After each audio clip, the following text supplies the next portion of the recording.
পিলখানা হত্যাকাণ্ডের পুনর্বিচার নিয়ে টালবাহানা কেন, প্রশ্ন আইনজীবীদের। পাকিস্তান থেকে যুদ্ধ বিমান কেনার আগ্রহ বাংলাদেশের, এক্সপ্রেস ট্রিবিউনের প্রতিবেদন। এবার চাঁপাইনবাবগঞ্জ সীমান্তে সংঘর্ষ, বিএসএফ এর টিয়ার শেল, 5 বাংলাদেশি আহত। নতুন ভ্যাট কর আরোপ সরকারের সমন্বয়হীনতার প্রমাণ, বলছে বিএনপি। আওয়ামী ফ্যাসিস্ট দোসররা বিমানবন্দরে এখনো বহাল, ক্ষুণ্ণ করছে ভাবমূর্তি।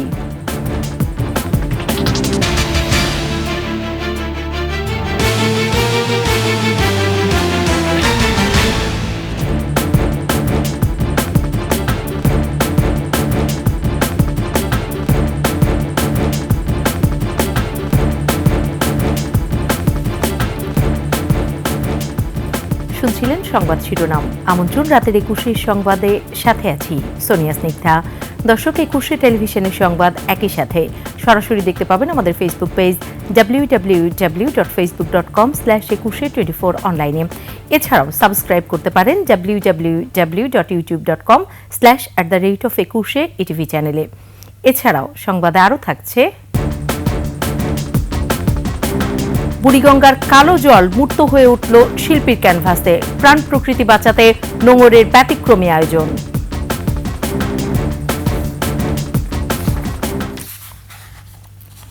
কেন এত প্রাণহানি? পিলখানা হত্যার তদন্ত ও বিচার নিয়ে কেনই বা এত প্রহসন? 16 বছর ধরে এসব প্রশ্নের উত্তর খুঁজছেন পিলখানা ট্র্যাজেডির ভুক্তভোগীরা। আইনজীবীরা বলছেন, ভুল তদন্তের ভিত্তিতে দেয়া রায় যে ভুল ছিল তা এখন আদালতও পুরো জাতির কাছে স্পষ্ট। স্বাধীন তদন্ত কমিশনের মাধ্যমে সুষ্ঠু তদন্ত করে প্রকৃত পরিকল্পনাকারী ও অপরাধীদের বিচার নিশ্চিতের দাবি পিলখানা হত্যাকাণ্ডে নিহত সেনা পরিবারের সদস্য ও ভুক্তভোগী বিডিআর সদস্যদের। মানিক শিকদারের রিপোর্ট। বসন্তের ফাল্গুন মাস হলেও 2009 সালের 25 ফেব্রুয়ারির সকালটি ছিল বাংলাদেশের ইতিহাসে একটি ভয়াবহ কালো দিন। দুদিনের ভয়াবহ নৃশংসতায় পুরো জাতি স্তব্ধ। পিলখানা হত্যাকাণ্ড কার ইশারায় কি কারণে হয়েছিল, কেন 57 সেনা কর্মকর্তা সহ 74 জন প্রাণ হারালো, তা এখনো স্পষ্ট হয়নি। নিরপরাধ হওয়া সত্ত্বেও কেন জেল জীবন কাটাতে হলো বর্ডার রক্ষাকারী বীর যোদ্ধাদের? নতুন স্বাধীনতার পর এ প্রশ্নের উত্তরও মিলেনি। আমরা নিরীহ সৈনিক, অফিসাররা যা কমান্ড করছে আমরা তাই মানে চলছি। মুখোশ পরিহিত অবস্থা সবাই, তারা আমাদেরকে বল প্রয়োগ করছে এবং মুখ খারাপ করে কথা বলছে।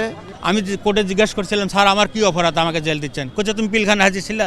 আমি স্যার হাজির ছিলাম, আমার চাকরি সরকার আদেশ দিয়েছে সেই জন্য আমি চাকরিতে আসছি, তা আমার তো হাজির থাকাই লাগবে পিলখানার। আওয়ামী লীগ সরকার পতনের পর পিলখানা হত্যাকাণ্ডের শিকার সেনা সদস্য ও পরিবারের আশা জাগে এবার হবে সঠিক বিচার। অবিলম্বে সেই এনকোয়ারি কমিশন গঠন করতে হবে। এতে আমরা মনে করি যে পর্দার আড়ালে রয়ে যাওয়া ষড়যন্ত্রকারীদের নাম বেরিয়ে আসবে। হাসিনা সরকারের পতনের 5 মাস পরও পিলখানা হত্যাকাণ্ড নিয়ে চলছে টালবাহানা। যে মারল সেই যদি তদন্ত করে তাহলে সেই তদন্ত কি গ্রহণযোগ্যতা আছে? সেখানে উদুর পিন্দি ভুদুর গাড়ে চাপিয়ে অনেক নিরীহ লোককে পর্যন্ত তারা ফাঁসিয়েছে। আইনজীবীরা বলছেন, আওয়ামী লীগ আমলে গঠিত তদন্ত কমিটির দেয়া তথ্য উপাত্তের ভিত্তিতে যে রায় দেয়া হয়েছিল তা ভুল ছিল। ওই ভুলের ভিত্তিতে যারা ভেতরে আছেন, আইনের এটা হচ্ছে স্বাভাবিক প্রত্যাশা যে তারা আগে ছাড়া পাবে। পিলখানা হত্যা মামলার জন্য আলিয়া মাদ্রাসাকে ব্যবহার করা নিয়েও অসন্তোষ বিভিন্ন মহলে। গণ অভ্যুত্থানের পর 9 জানুয়ারি এই অস্থায়ী আদালত আগুনে পুড়ে যায়। এই আগুনের ব্যাপারে সবগুলো মিডিয়ায় খবর দিল কারা? গোয়েন্দা সংস্থা বা সরকারের বিভিন্ন মিডিয়াগুলো। তার মানে সরকারের কাছে রাতের এই ধ্বংসযজ্ঞের ব্যাপারে পরিপূর্ণ খবর ছিল। সকালে তারা বিজ্ঞ আদালতকে সহ প্রসিকিউশনকে ওখানে পাঠালেন এই ধ্বংসস্তূপের দাঁড়িয়ে বিচার করার জন্য। এই বিডিআর সদস্যদের সাথে জনগণের সাথে এর চেয়ে বড় তামাশা, এর চেয়ে বড় বিদ্রুপ আর কিছু হতে পারে না। আওয়ামী লীগ আমলের মতো এই সরকারও পিলখানা হত্যা মামলা নিয়ে নানা ষড়যন্ত্র করছে বলেও অভিযোগ এই আইনজীবীর। আমি আমার শ্রদ্ধেয় টিচার আসিফ নজরুল স্যার সহ এইটার সাথে আইন মন্ত্রণালয়ের সাথে জড়িত, তাদেরকে আবার একটু তাদের আগের বক্তব্যগুলো বিডিআরের পক্ষে তাদের যে বক্তব্যগুলো সেই অবস্থানটাকে স্মরণ করিয়ে দিয়ে বলবো, আপনারা এই ষড়যন্ত্রকারী যে কুশীলবরা এখনও ধরাছোঁয়ার বাইরে এবং আপনাদেরকে নিয়ন্ত্রণ করার চেষ্টা করছেন। ষড়যন্ত্রের নতুন জাল নাকি সুষ্ঠু বিচার, তার কিছুটা স্পষ্ট হতে পারে পরবর্তী শুনানিতে। 19 জানুয়ারি শুনানির দিকে পুরো জাতি তাকিয়ে আছে বলেও জানান এই আইনজীবী। একটি স্বাধীনভাবে আপনি ট্রায়াল করেন। মানিক শিকদার, 21 টেলিভিশন, ঢাকা। পাকিস্তান থেকে যুদ্ধ বিমান কেনার আগ্রহ প্রকাশ করেছে বাংলাদেশ। বাংলাদেশ সেনাবাহিনীর lieutenant general SM Kamrul Hasan সম্প্রতি দেশটির সফরে গিয়ে JF-17 থান্ডার যুদ্ধ বিমান কেনার বিষয়ে আগ্রহ প্রকাশ করেন, এমন খবর জানিয়েছে পাকিস্তানের সংবাদ মাধ্যম। আফসানা নীলার ডেস্ক রিপোর্ট। পাকিস্তান সফরে আছেন বাংলাদেশ সামরিক বাহিনীর একটি প্রতিনিধি দল।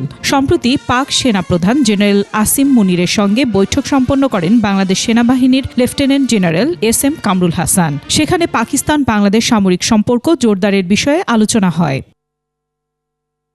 পরে লেফটেন্যান্ট জেনারেল SM কামরুল হাসানের সঙ্গে বৈঠক হয় পাকিস্তান এয়ারফোর্সের প্রধান জহির আহমেদ বাবর সিধুর।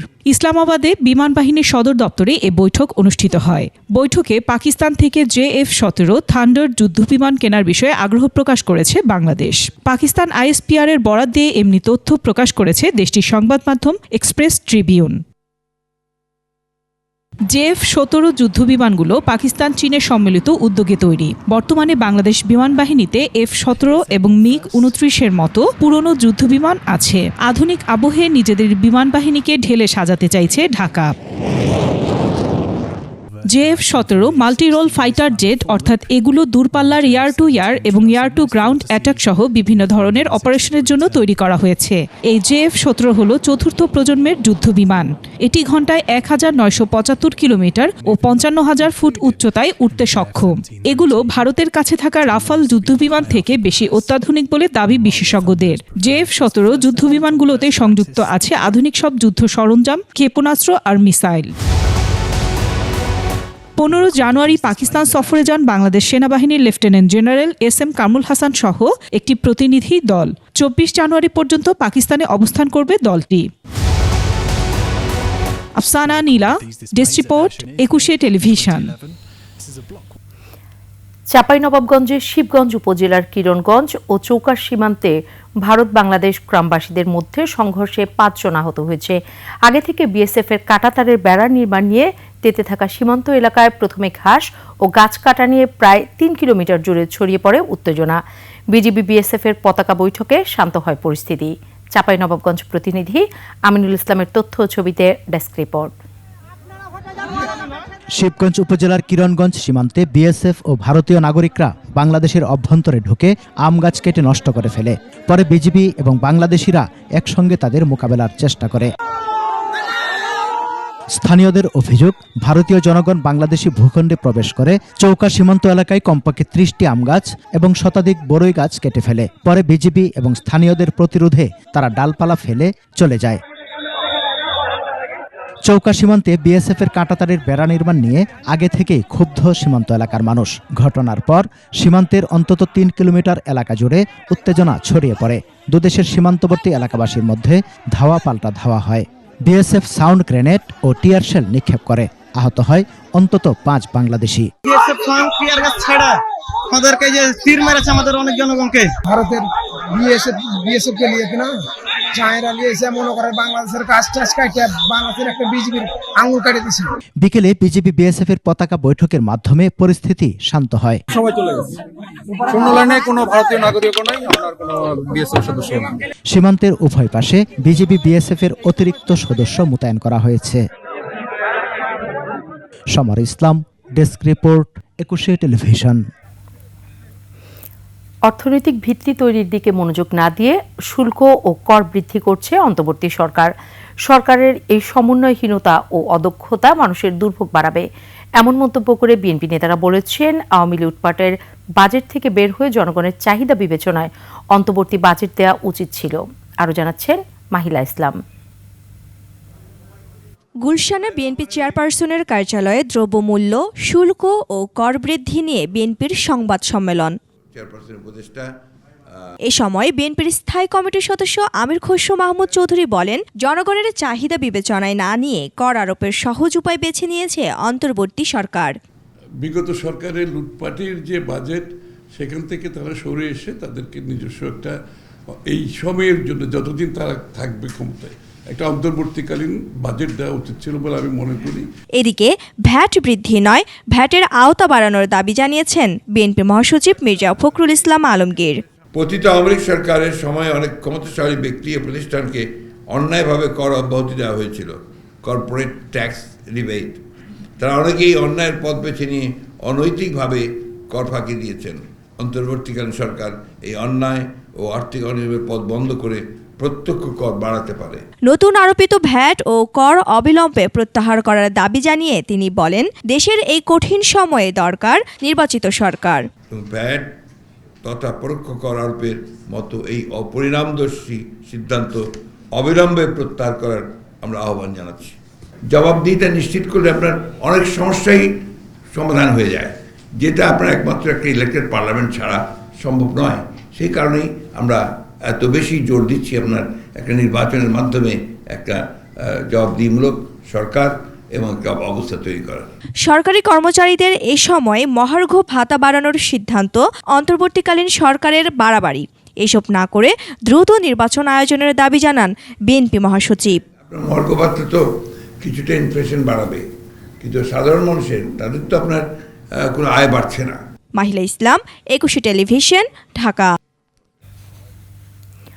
সংস্কারে সুপারিশ যেমনই থাক, নির্বাচিত সরকারই পারে সব সমস্যার সমাধান দিতে। তাই দ্রুত নির্বাচনের ঘোষণা চায় বিএনপি।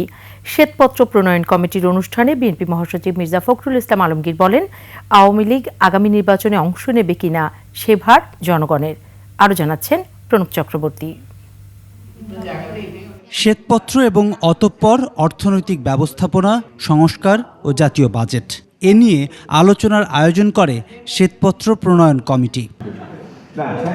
রাজধানীর আগারগাঁওয়ে বিআইসিসি সম্মেলন কেন্দ্রে এ অনুষ্ঠানে বিভিন্ন সেশনে অংশ নেন অর্থনীতিবিদ এবং সরকারের উপদেষ্টারা। বিগত 15.5 বছরে আওয়ামী সরকারের নানা অনিয়ম আর দুর্নীতি তুলে ধরেন বক্তারা। ওখানে গিয়ে বসে বললাম, আচ্ছা কি কি হচ্ছে, কটা প্রজেক্ট হচ্ছে, আমাকে রিপোর্টগুলো দাও, আমি একটু দেখব। I got nothing on my table. কোনো পরিকল্পনা ছাড়া শত শত কোটি টাকার কাজ হচ্ছে আমার দুই মন্ত্রণালয়। That work on this is preparing the UN VNR, the Voluntary National Review, for submission in July of this year. সবশেষ সেশনে যোগ দেন অর্থনীতিবিদ রেহমান সোবহান এবং বিএনপি মহাসচিব Mirza Fakhrul Islam Alamgir. Banking system, which was then unregulated, and a regulatory system, which was then a politically managed system. Mirza Fakhrul বলেন, যে সংস্কারের সুপারিশ এসেছে তার সবই বিএনপির 31 দফায় দেয়া আছে। দেশকে এগিয়ে নিতে তাই দ্রুত নির্বাচনের বিকল্প দেখছেন না তিনি। সংস্কার প্রস্তাবগুলো আমাদের সম্পূর্ণ সম্মতি আছে, কিন্তু একই সঙ্গে আমরা যে কথা জোর দিচ্ছি যে নির্বাচনের ঘোষণাটা তাড়াতাড়ি হওয়া উচিত। এই নির্বাচনের মধ্য দিয়ে আমরা জনগণের কাছে যেতে পারবো, জনগণকে সম্পৃক্ত করতে পারবো এবং জনগণের মধ্য দিয়ে একটা পার্লামেন্ট আমরা নিয়ে আসতে পারবো, যে পার্লামেন্টে আমরা এই সমস্যাগুলো আলোচনা করে আমরা একটা জায়গায় আসতে পারবো। আমাদের কিন্তু পার্লামেন্টারি ডেমোক্রেসি কখনো আপনার চর্চাই হয়নি, গণতন্ত্রও চর্চা হয়নি, এটা বড় ঘাটতি রয়ে গেছে। আগামী নির্বাচনে আওয়ামী লীগের অংশগ্রহণের সুযোগ থাকা উচিত কিনা দর্শকদের এ প্রশ্নের উত্তর জনগণের উপরে ছেড়ে দেন মির্জা ফখরুল। আমরা রাজনৈতিক দল হিসেবে এই সিদ্ধান্ত দিতে ইচ্ছুক নই। প্রণব চক্রবর্তী, একুশে টেলিভিশন, ঢাকা। আওয়ামী ফ্যাসিস্ট দোসররা বহাল থাকায় শাহজালাল আন্তর্জাতিক বিমানবন্দরে এখনও নানা অপ্রীতিকর ঘটনা ঘটছে। প্রশাসনের কঠোর নজরদারি সত্ত্বেও বিমানবন্দরের ভাবমূর্তি ক্ষুণ্ণ করতে তৎপর রয়েছে একটি চক্র। তাদের কারণেই যাত্রী হয়রানি সহ বিভিন্ন আপত্তিকর ঘটনা ঘটছে। তবে দোষীদের বিরুদ্ধে কঠোর ব্যবস্থা নেওয়া হচ্ছে বলে জানিয়েছে বেসামরিক বিমান চলাচল কর্তৃপক্ষ। সঞ্জয় অধিকারীর রিপোর্ট। আওয়ামী লীগ সরকারের পতনের পর অন্তর্বর্তী সরকার দায়িত্ব নেয়ার পর বিমানবন্দরের যাত্রীদের, বিশেষ করে প্রবাসীদের নিরাপত্তা নিশ্চিত সহ বিশেষ মর্যাদা দেওয়ার ঘোষণা দেয়া হয়। কিন্তু বাস্তবে ঘটেছে তার উল্টো। গত কয়েক মাসে শাহজালাল বিমানবন্দরে একাধিক যাত্রী হয়রানির ঘটনা ঘটেছে। কয়েকজনকে মেরে আহত করার অভিযোগও উঠেছে ফ্যাসিস্টদের কয়েকজন দোসরদের বিরুদ্ধে। যাত্রীদের অভিযোগ, বিমানবন্দরের নির্বাহী পরিচালক group captain Kamrul Islam, aviation সিকিউরিটির প্রধান উইং কমান্ডার জাহাঙ্গীর হোসেন সহ বিগত আওয়ামী লীগ সরকারের কয়েকজন দোসর এসব ঘটনার সঙ্গে জড়িত। জুলাই অভ্যুত্থানে বিভিন্ন হত্যা মামলার আসামিরা আওয়ামী দোসরদের সহায়তায় বিমানবন্দর দিয়ে পালিয়ে যেতে সক্ষম হয়েছেন বলেও অভিযোগ রয়েছে। তবে বেবিচক চেয়ারম্যান বলেন, 5 আগস্টের পর বিভিন্ন ঘটনায় দোষীদের বিরুদ্ধে ব্যবস্থা নেওয়া হয়েছে। একটা ঘটনা ঘটেছিল 8 তারিখে, যেটার ব্যাপারে আমরা স্টার্ন অ্যাকশন নিয়েছি প্রতি সবাই সব পক্ষকে। এটা ক্যানোপি বাইরে, এয়ারপোর্টের বাইরের সাইডে হচ্ছে এবং হয়েছিল একটা 8 তারিখে। আর আগে যেগুলো আপনার কিছু ফুটেজ দেখেছেন, এগুলো ফুটেজ অনেক পুরনো, 5 আগস্টের পর বিভিন্ন সময়ের ফুটেজ আছে। তো ছোটখাটো জিনিস ছিল, যেগুলো আমরা প্রত্যেকটা জিনিসের ব্যাপারে আমরা তদন্ত করে প্রত্যেকটা জিনিসের আইনগতভাবে ব্যবস্থা নেওয়া হয়েছে। যাত্রীদের নিরাপত্তা বিঘ্নকারী কাউকে ছাড় দেয়া হবে না বলেও জানান তিনি। বাট আমাদের তরফ থেকে আমরা সর্বোচ্চ ব্যবস্থা নিয়েছি যেন এরকম ঘটনা না ঘটে। গেছে ঘটনার পরে আমরা ওই এরিয়া কিন্তু আইন শৃঙ্খলা অনেক বাড়িয়েছি, স্পেশালি ক্যানোপি এরিয়াতে, আমি দেখেছেন নিশ্চয়ই। তিনি বলেন, বিমানবন্দরের নিরাপত্তা আরও জোরদার করা হচ্ছে। সঞ্জয় অধিকারী, 21 টেলিভিশন, ঢাকা। মত প্রকাশের স্বাধীনতা ও ধারাবাহিক নির্বাচন নিশ্চিত করা গেলে গণতন্ত্র সুরক্ষিত থাকবে বলে মন্তব্য করেছেন বিএনপির ভারপ্রাপ্ত চেয়ারম্যান তারেক রহমান। সন্ধ্যায় জিয়াউর রহমানের 89তম জন্মবার্ষিকীর এক আলোচনায় ভার্চুয়ালি যুক্ত হয়ে এক প্রশ্নের জবাবে তিনি এমন মন্তব্য করেন। সোহেল সামির রিপোর্ট। বিএনপির প্রতিষ্ঠাতা ও শহীদ রাষ্ট্রপতি জিয়াউর রহমানের ৭৯তম জন্মবার্ষিকী উপলক্ষে পিজি হাসপাতালের শহীদ আবু সাইদ কনভেনশন হলে চিত্রকর্মের প্রদর্শনী। 2 পর্বের অনুষ্ঠানে শিশুদের গল্প বলা আর জিয়াউর রহমানের স্মৃতিচারণ করেন শিল্পীরা। দ্বিতীয় পর্বে অংশ নেন স্থায়ী কমিটির সদস্যরা। নজরুল ইসলাম খান মহান মুক্তিযুদ্ধের জিয়াউর রহমানের গুরুত্বপূর্ণ অবদানের কথা তুলে ধরেন। বাংলাদেশে এরকম নেতা হয় নাই। আজকে অর্থনৈতিক দিক থেকে জাপানের সাথে আমাদের যে সম্পর্ক, তার ভিত্তি কিন্তু প্রেসিডেন্ট জিয়াউর রহমান সাহেব রচনা করেন।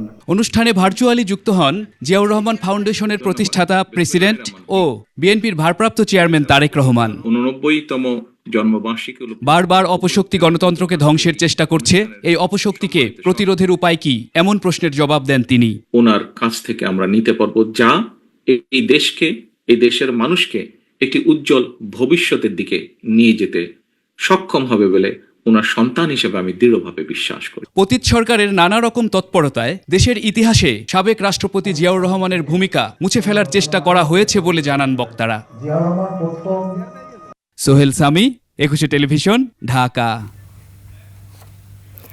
নিচ্ছি সংবাদ বিরতি। যখন ফিরছি তখন অন্যান্য সংবাদের সাথে আরও থাকবে। ক্যাম্পাসে আন্ডারগ্রাউন্ড রাজনীতি নিষিদ্ধের দাবি ছাত্রদলের।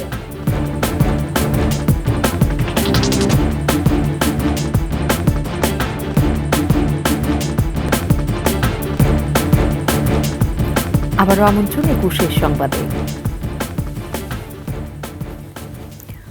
পুরনো আইন এবং বিধিবিধানের বাইরে খুব বেশি নতুন সুপারিশ আসেনি পুলিশ সংস্কার কমিশনের প্রতিবেদনে।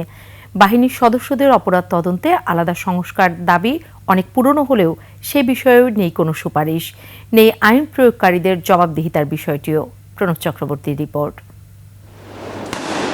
পুলিশ জনগণের বন্ধু নয়, প্রতিপক্ষ, এমন ধারণায় মানুষের মনে প্রতিষ্ঠিত হয়েছে আওয়ামী সরকারের 15.5 বছরে। গুম, খুন আর রাজনৈতিক নির্দেশনা বাস্তবায়নে নানা হয়রানির অভিযোগ পুলিশের বিরুদ্ধে। সর্বশেষ 24-এ ছাত্র জনতার গণ অভ্যুত্থানে নির্বিচারে হত্যার অভিযোগ তাদের বিরুদ্ধেই। বুধবার পুলিশ সংস্কার কমিশন সহ 4 কমিশন সুপারিশমূলক প্রতিবেদন জমা দিয়েছে প্রধান উপদেষ্টার কাছে। সেখানে বেআইনি সমাবেশ ও শোভাযাত্রা নিয়ন্ত্রণে পুলিশের শক্তি প্রয়োগের সীমা নির্ধারণ, পরোয়ানা ছাড়া গ্রেপ্তার ও আসামিকে হেফাজতে নিয়ে জিজ্ঞাসাবাদের ক্ষেত্রে কিছু নির্দেশনা চেয়ে প্রতিবেদন জমা দেওয়া হয়েছে। পুলিশ বাহিনী সংস্কারে 22টি আইন সংশোধন ও পরিমার্জন চেয়েছে কমিশন।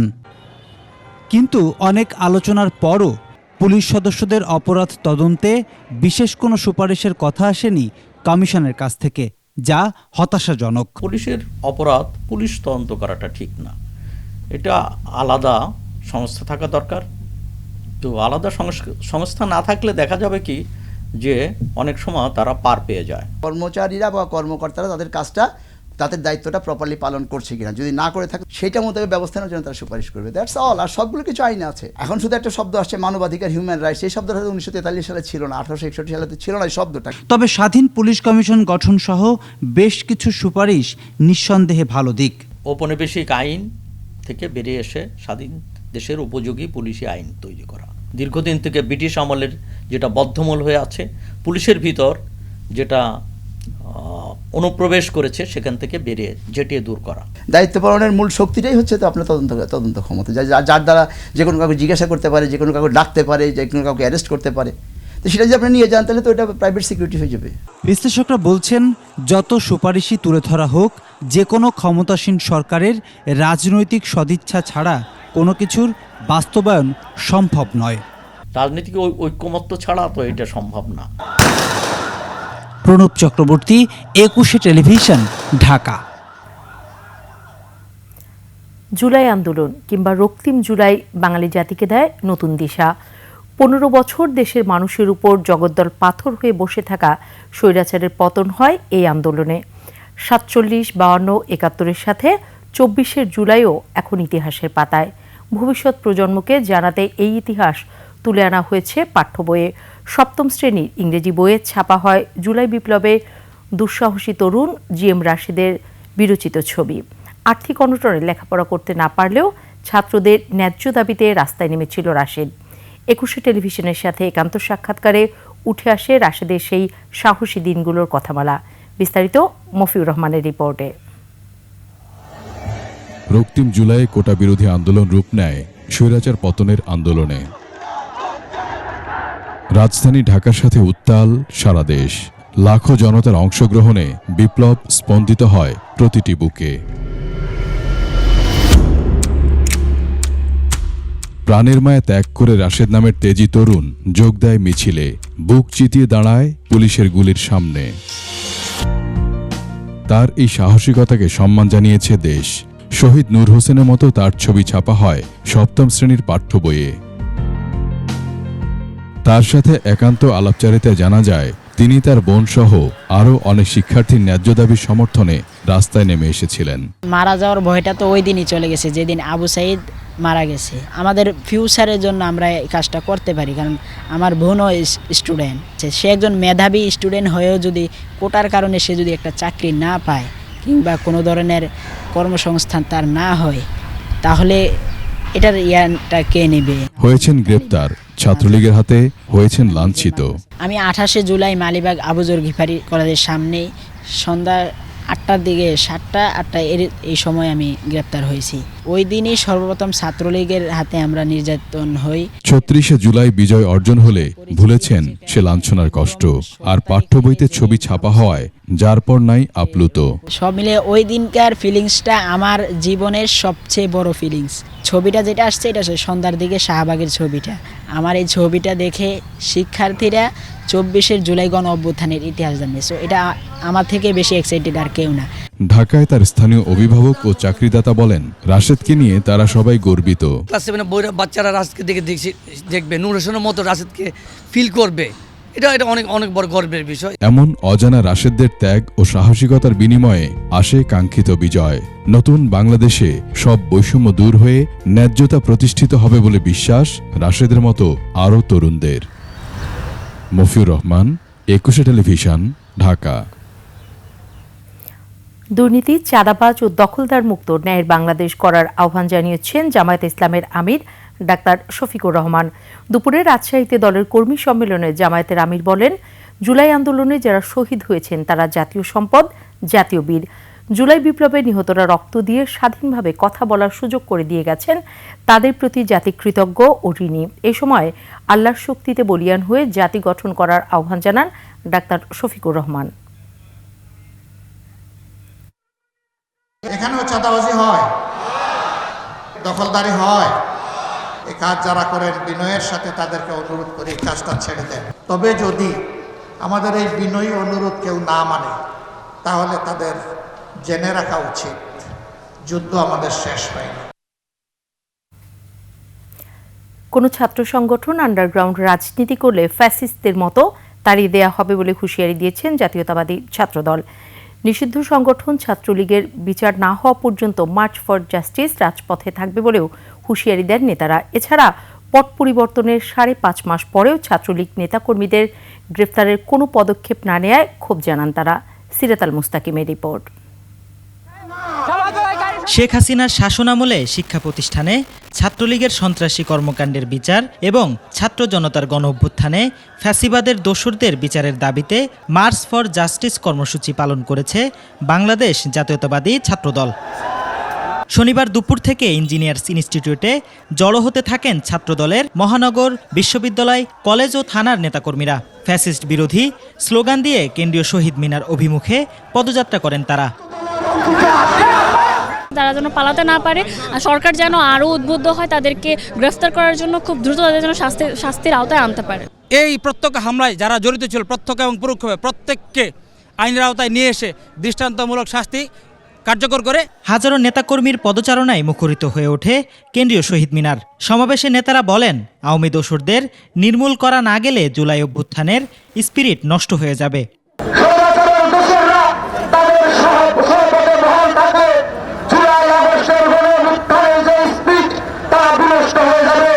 এ সময় বিভিন্ন শিক্ষা প্রতিষ্ঠানে ছাত্রলীগের সন্ত্রাসী কর্মকাণ্ডের তদন্ত প্রতিবেদন প্রকাশ ও জড়িতদের ছাত্রত্ব বাতিলের দাবি জানিয়ে কেন্দ্রীয় ছাত্রদল নেতারা বলেন, জুলাই আগস্টকে যারা কুক্ষিগত করেছে তাদের বিরুদ্ধে লড়াই চালিয়ে যেতে হবে। সকল ক্যাম্পাসে ফ্যাসিবাদের সাথে যারা জড়িত ছিল তাদের বিচার যতদিন সুনিশ্চিত না হবে ততদিন বাংলাদেশ জাতীয় ছাত্রদল আজকের এই মার্চ ফর জাস্টিসের ন্যায় রাজপথে অবস্থান গ্রহণ করবে। কোন ছাত্র সংগঠন যদি আন্ডারগ্রাউন্ড রাজনীতিতে লিপ্ত থাকে, আমরা ধরে নেব তারা সেই অতীতের ন্যায় 1971 সালের ন্যায় আবারও কোনো বড় কোনো ষড়যন্ত্র লিপ্ত রয়েছে। যারা প্রত্যেকটি শিক্ষাঙ্গনে সাধারণ শিক্ষার্থীদেরকে হামলা করেছে, খুন করেছে, সেই সকল আওয়ামী লীগের দোষরদেরকে অতি দ্রুত সময়ের মধ্যে গ্রেফতারের দাবি জানাচ্ছি। নিষিদ্ধ সংগঠনের নেতাকর্মীদের গ্রেফতারে বর্তমান সরকারের কাছে জোর দাবিও জানান বক্তারা। সিরাতাল মুস্তাকিম, 21 টেলিভিশন, ঢাকা। নিচ্ছি সংবাদ বিরতি। যখন ফিরছি তখন অন্যান্য সংবাদের সাথে আরও থাকবে। কলকাতায় চিকিৎসক ধর্ষণ ও হত্যাকাণ্ডে নিরাপত্তা কর্মী সঞ্জয় দোষী, সাজা ঘোষণা সোমবার।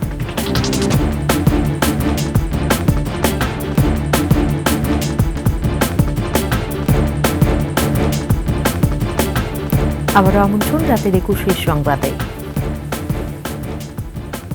এবার আভিভা ফিন্যান্স লিমিটেড বাণিজ্য সংবাদ।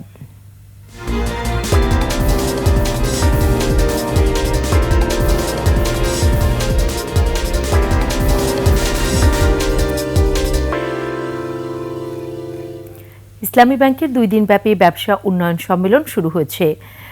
ঢাকায় এই সম্মেলনের উদ্বোধন করেন ব্যাংকের বোর্ড অব ডাইরেক্টরসের চেয়ারম্যান ওবায়দুল্লাহ আল মাসুদ। এ সময় তিনি জানান, ইসলামী ব্যাংক দেশের 1 নম্বর ব্যাংক। এর 2,50,00,000 গ্রাহক আর দেশ জুড়ে নেটওয়ার্কই প্রমাণ করে এই ব্যাংকের জনপ্রিয়তা। এছাড়া দেশের 34,000 গ্রামে পল্লী উন্নয়ন প্রকল্পের মাধ্যমে প্রান্তিক জনগোষ্ঠীর জীবনমান উন্নয়নে কাজ করছে এবং এই সেবা সব গ্রামেই ছড়িয়ে দিতে চায় এই ব্যাংক। 5 আগস্টের পট পরিবর্তনের পর প্রায় 9 লাখ নতুন গ্রাহক, 13,000 কোটি টাকা নতুন ডিপোজিট সংগ্রহ করেছে এবং 400তম শাখা উদ্বোধনের মাইল ফলক অর্জন করেছে ব্যাংকটি। এতে অংশ নেন ব্যাংকের ম্যানেজিং ডাইরেক্টর ও সিইও মোহাম্মদ মনিরুল মওলা সহ কর্মকর্তারা। দেশের টেক জায়ান্ট ও সেরা ব্র্যান্ড ওয়ালটনের পার্টনার্স টুগেদার 2025 শীর্ষক সম্মেলন হয়েছে। সকালে গাজীপুরের চন্দ্রায় ওয়ালটন হাইটেক পার্কে বেলুন উড়িয়ে ডিস্ট্রিবিউটর নেটওয়ার্কের এই সম্মেলন উদ্বোধন করেন ওয়ালটন হাইটেক ইন্ডাস্ট্রিজ পিএলসির চেয়ারম্যান SM শামসুল আলম ও ব্যবস্থাপনা পরিচালক SM মাহবুবুল আলম। এতে নেটওয়ার্কের সঙ্গে যুক্ত বিভিন্ন পর্যায়ের 1000 সদস্য অংশ নেন। এ সময় চলতি বছর নতুন মডেলের বিদ্যুৎ সাশ্রয়ী, পরিবেশ বান্ধব, সর্বাধুনিক ও উদ্ভাবনী প্রযুক্তি ও ফিচারের প্রযুক্তিপণ্য বাজারে ছাড়ার ঘোষণা দেওয়া হয়। সন্ধ্যায় সাংস্কৃতিক অনুষ্ঠানের মধ্য দিয়ে শেষ হয় দিনব্যাপী এই সম্মেলন। আজকে সেই অপেক্ষার পালা শেষ হয়েছে। শেষ করছি শিল্পীর তুলিতে নদী ও নারীর গল্প জানিয়ে। দখলে দূষণে মৃতপ্রায় বুড়িগঙ্গার কালো জল মূর্ত হয়ে উঠল শিল্পীর ক্যানভাসে। নদী ও প্রাণ প্রকৃতি বাঁচাতে নোঙ্গর ট্রাস্টের ধারাবাহিক এই আয়োজনে জল রঙে ৩০ জন চিত্রশিল্পী আঁকলেন ছবি। বুড়িগঙ্গা বাঁচানোর এমন প্রতীকী আয়োজনের খবর জানাচ্ছেন তানজিলা তাসনিম। রাজধানীর সোয়ারি ঘাটে নদীর জলে আঁকা নদী ও নারী শিরোনামের এই জলরং আর্ট ক্যাম্প, যেখানে শিল্পীর ক্যানভাসে নদীকে মূর্ত করে তুলেছে বুড়িগঙ্গার কালো জল। দখল দূষণে যৌবন হারিয়েছে একসময়ের বুড়িগঙ্গা। বিভিন্ন সময়ে নানা উদ্যোগেও ফিরে আসেনি নদীর প্রাণোচ্ছল প্রবাহ। জনস্বাস্থ্য আর পরিবেশ প্রতিবেশে ভয়াবহ প্রভাব ফেলা বুড়িগঙ্গা তাই ছুঁয়ে গেছে শিল্পীর মনও। এত সুন্দর জায়গা, আজকে আসার পরে বুঝলাম যে যে জায়গাটা কিন্তু খুব সুন্দর, কিন্তু নদীটা যদি পরিষ্কার হইতো, ভালো থাকতো, খুব ভালো লাগতো। কালার আসতেছে না, কিন্তু একটা মনের উপর ব্যাপক প্রভাব পড়তেছে। চারপাশে একটা দুর্গন্ধ আসতেছে, পানি নেই, নদীগুলি মারা গেছে। শহরটাও একটা শহরের প্রাণ থাকে নদী, বুড়িগঙ্গাটা আমরা সে শহরের প্রাণ বলি। সে প্রাণটাই যদি না থাকে তাহলে শহরের যেরকম হওয়ার কথা সেরকমই হচ্ছে। জনসচেতনতা সৃষ্টি হলে হয়তো বুড়িগঙ্গা তার অনিবার্য ধ্বংস থেকে রক্ষা পাবে। কালো রং বদলে বুড়িগঙ্গায় বইবে কাকচক্ষু জলের ধারা। এই নদী, এই জল, এই পরিবেশ আমার রক্ষা করা খুব জরুরি। সেই ভাষাটি আপনি যখন আপনার ক্যানভাসে, রঙে, তুলিতে আপনি যখন শিল্পের ভাষায় কথাটা বলবেন, তখন আমি মনে করি যে বাংলাদেশের মানুষের মধ্যে এই মেসেজটি পৌঁছাবে এবং বাংলাদেশের মানুষ তখন সচেতন হতে আরও অনেক বেশি সহজ হবে। শিল্পীর ক্যানভাসে এভাবেই ফিরে আসা একদিন ফিরিয়ে আনবে আবহমান বাংলার চিরায়ত নদীমাতৃক ঐতিহ্যকে, এমনই আশা আয়োজকদের। আমার পেছনে যে নদীটি দেখতে পাচ্ছেন, এই নদী থেকে এক সময় ঢাকা শহরের মানুষ প্রতিদিনের ব্যবহার্য পানি নিয়ে থাকলেও আজ তা ব্যবহার করতে পারছে না। এই নদীর সমস্ত পানি সম্পূর্ণ কালো এবং এখান থেকে ছড়াচ্ছে দুর্গন্ধ। আজকের যে জলরং আর্ট ক্যাম্পটি আয়োজিত হয়েছে তার মূল লক্ষ্যই ছিল জনসাধারণকে সচেতন করে তোলা। জনসাধারণ যদি সচেতন হয়ে ওঠে তবেই হয়তো এই বুড়িগঙ্গার কালো পানি সাদা হতে পারে এবং তার ফলেই কিন্তু বুড়িগঙ্গাতে পুনরায় প্রাণ প্রতিষ্ঠিত হতে পারে। তানজিলা তাসনিম, একুশে টেলিভিশন, ঢাকা। শেষ করছি রাতের ২১ সংবাদ। যাবার আগে সংবাদ শিরোনামগুলো আরও একবার। পিলখানা হত্যাকাণ্ডের পুনর্বিচার নিয়ে টালবাহানা কেন, প্রশ্ন আইনজীবীদের। পাকিস্তান থেকে যুদ্ধ বিমান কেনার আগ্রহ বাংলাদেশের, এক্সপ্রেস ট্রিবিউনের প্রতিবেদন। এবার চাঁপাইনবাবগঞ্জ সীমান্তে সংঘর্ষ, বিএসএফের টিয়ারশেল, 5 বাংলাদেশি আহত। নতুন ভ্যাট কর আরোপ সরকারের সমন্বয়হীনতার প্রমাণ, বলছে বিএনপি। আওয়ামী ফ্যাসিস্ট দোসররা বিমানবন্দরে এখনো বহাল, ক্ষুণ্ণ করছে ভাবমূর্তি।